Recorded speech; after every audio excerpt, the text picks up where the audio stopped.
allow me to go. Let me go and make this money. Of the lives of beautiful I'm in doubles Let me go and make this money. Jesus Christ. Go forward. No. Go backwards. No. Go left. No. You be here. Every time I'm stuck in the middle. You are not going anywhere. Okay. Since you don't want me to go and make this money, let me go for spiritual cleansing. Because this is not normal. What is happening to me is not normal. Can you imagine? Go to the front. No. Come to the back. No. Go to the left. No. Go to the right. No. I'm always stuck in the middle.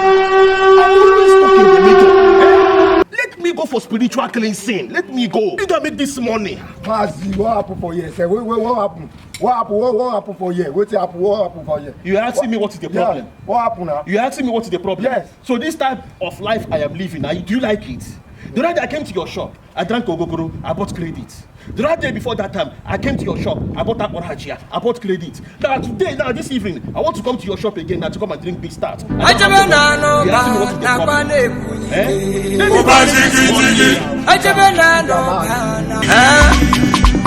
Ọkọ̀ jáde ìgbò kó sílẹ̀ gbogbo náà ní ìgbéná kẹrù ayábẹ̀ ọkọ̀ ọ̀sọ̀ pàpàpà arọ́ ọjẹ́ kọ́ra ìwọ̀n pa mú ìbò kẹ́ẹ̀ẹ́dẹ́bẹ̀ náà ọba nàbà lè kú ike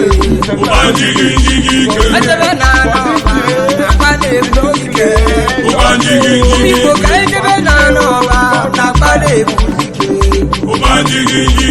ẹ̀ẹ́dẹ́bẹ̀ náà ọba nàbà lè kú